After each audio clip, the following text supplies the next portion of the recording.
सभापति महोदय, 90% बीमारी पानी के चलते हमारे देश में। पहले नदी वरदान होती थी सभापति महोदय, अब वो नदी अभिशाप बन गई। नदी हमारे लायक नहीं है, नदी जिंदगी को समाप्त करती है।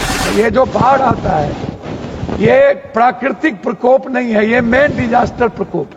यदि 7 लाख क्रॉस कर गया होता तो कोसी सीमांचल का एक भी व्यक्ति जिंदा सभापति महोदय मैं नहीं बचता। माननीय सदस्य पप्पू यादव जी।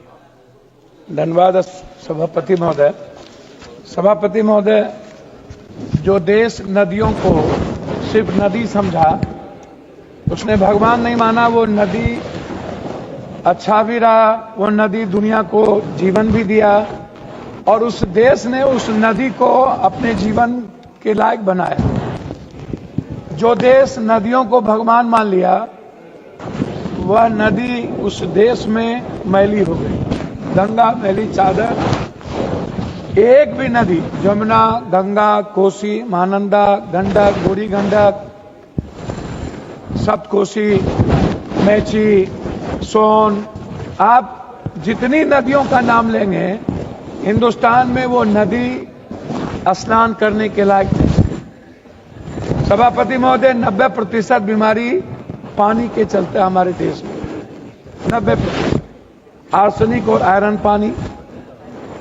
यह देश 500 साल पुरानी कब्र को खुनेगी, लेकिन यह देश एक स्वच्छ पानी पर, स्वच्छता पर काम नहीं करेगा। यह देश हवा पर काम नहीं करेगा। यह देश आर्सेनिक और आयरन पर काम नहीं करेगा। आप दूसरे देश में जाइए, मिनरल वाटर नहीं के बराबर मिलेंगे। वहां की नदी, वहां की पानी बिल्कुल साफ मिलेगा, क्योंकि वहां हिंदू मुसलमान नहीं है, वहां जात पात नहीं है, वहां पर मणिपुर नहीं है, वहां पर साउथ नॉर्थ नहीं है। वहां एक कंट्री है और कंट्री के लोगों के लिए काम किया जाता है। वहां पर इकोनॉमी के लिए काम किया जाता है। सभापति महोदय, मैं आपसे सिर्फ एक बात कहना चाहूंगा। ये जो बाढ़ आता है, ये प्राकृतिक प्रकोप नहीं है, ये मेन डिजास्टर प्रकोप है, मेन मैकिंग है। महोदय, मैं कोसी नदी से आता हूं। मेरे इलाके में 13 नदी है। आपसे सिर्फ मैं कहना चाहूंगा कि महोदय, आप इस बात को समझ लें कि जितने नदियां हैं, नदी की जो स्थिति है, जिस पर अभी काम करने की जल नल योजना, नमामि गंगा कार्यक्रम, जल शक्ति, अटल भूजल योजना, जितनी योजनाएं, जल जीवन हरियाली अभियान के तहत आज तक अटल जी ने नदी जोड़ने की बात की। नरेंद्र भाई मोदी जी ने गंगा मैया मुझे बुलाई बनारस, और आज 11 सालों में न तो दिल्ली की जमुना साफ हुई, न दिल्ली के नाम पर, जमुना के नाम पर कितने चुनाव हो गए। गंगा सफाई के नाम पर प्रधानमंत्री जी 3 बार बनारस के प्रधानमंत्री हो गए। लेकिन यदि आप बनारस के पानी को जाएंगे, देखेंगे, तो वहां की गंगा इतनी प्रदूषित है जिसको आप बता नहीं सकते। हम आते हैं बिहार के बक्सर से लेकर पटना, और पटना से लेकर के पूरा का पूरा जो इलाका है नदियों का, 3 हिस्सा महोदय, सभापति महोदय, 3 हिस्सा हमारा डिजास्टर से प्रभावित है। हमारा 3 हिस्सा बिहार बाढ़ से प्रभावित होता है। आज तक महोदय, फरक्का एक तरफ, भीमनगर बैरेज एक तरफ। कई बार यह चर्चा हुई कि फरक्का बैरेज को नवीनीकरण करके चौड़ा किया जाए। नदी के गाद को, सेलेटिंग को पहले, सबसे पहले जितनी नदियां हैं, कोसी सबसे विकराल नदी है। पहले नदी वरदान होती थी सभापति महोदय, अब वो नदी अभिशाप बन गई। नदी हमारे लायक नहीं है, नदी जिंदगी को समाप्त करती है। एक तरफ जल जमाव, दूसरे तरफ बाढ़। और जब हम बात करते हैं नदी के गाद की सफाई की, आप उस पर चर्चा नहीं करते हैं। 90% नहर और केनाल, 80% आप पक्काकरण नहीं है। बड़ा केनाल को छोटे केनाल में ले जाने की कोई व्यवस्था नहीं है। महोदय, डैम बनाने की बात, जहां पर 3000 मेगावाट बिजली उत्पादन होगा। नेपाल जब पानी छोड़ता है, इस बार 6,61,000 क्यूब पानी छोड़ा गया।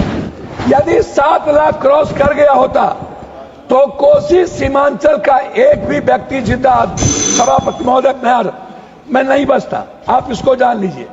7 लाख 8 लाख पानी गया तो हम लोग चले गए। पूरा का पूरा प्रेशर नेपाल का पूरा बैरेज भीमनगर बैरेज पर पड़ा हुआ है, कभी भी भीमनगर बैरेज टूट सकता है, लेकिन इसकी चिंता नहीं है। हमें हाई डैम बनाने पर हमको जोर देना चाहिए। अब मैं अनंत बस सिर्फ पॉइंट वाइज करके जाता हूं। महोदय, मेरा आपसे आग्रह है कि एक तरफ हम 3 हिस्सा बाढ़ से प्रभावित हैं और एक तरफ हम हमीदनगर अरवल हम कोयला परियोजना जो बन के तैयार है, लेकिन औरंगाबाद जहानाबाद में पानी नहीं जा रहा है। हमीदनगर पुनपुन महोदय जो सबसे इंपॉर्टेंट है और वो उसको समझने की जरूरत है। ये जो जहानाबाद अरवल में पानी हमीदनगर पुनपुन परियोजना के तहत मिलना था, आज तक जिसको स्वर्गीय जगदेव बाबू लाए, लालू जी नीतीश कुमार जी दोनों इसका उद्घाटन किए, अरवल जहानाबाद गया औरंगाबाद में आज तक पानी नहीं गई और इस पानी को पाइप के द्वारा नालंदा ले जाने की बात हो रही है। महोदय, मैं लास्ट करना चाहूंगा, मैं लास्ट आता हूं। महानंदा बेसिन, महानंदा बेसिन की स्थिति क्या है? महानंदा बेसिन परियोजना ये बहुत ही गलत परियोजना ली गई है। मैडम, यदि ये बड़ा बांध बन गया तो आप जान लीजिए मनिहारी, बारसोई, बायसी, अमोर, रोटा, इस इलाके का 10 लाख किसान बर्बाद हो जाएगा। मैं आता हूं, लगभग 40,000 हेक्टेयर से ज्यादा जमीन किसान। लास्ट कर रहा हूं मैं लास्ट कर रहा हूं भैया, लास्ट। कोसी मेची जोड़ो परियोजना, मैं आपसे सिर्फ एक रिक्वेस्ट करूंगा, डीपीआर के मुताबिक परियोजना कार्य करेगी, लेकिन कोसी मेची परियोजना एक खतर। मैं लास्ट करता हूं, 1 मिनट हमको दिया कि स्थिति बहुत बुरी है। मैं आग्रह करना चाहूंगा, कोसी मेची परियोजना जब तक आप सिलेक्टिंग नहीं निकालिएगा, जल जमाव रहेगा। आप जब तक पक्काकरण नहीं कीजिएगा, ये ठेकेदार को आप देंगे। 2 बात कहना चाहूंगा सभापति महोदय, मैं लास्ट। सभापति महोदय, 1 मिनट सभापति जी, 1 मिनट, सभापति जी, 1 सेकंड 30 सेकंड में जी, 20 सेकंड। मैं जल नल योजना, मैं जल नल योजना इसके कर रहा हूं। जल नल योजना 90% हमारे पूर्णिया में, कोसी में, मधेपुरा में।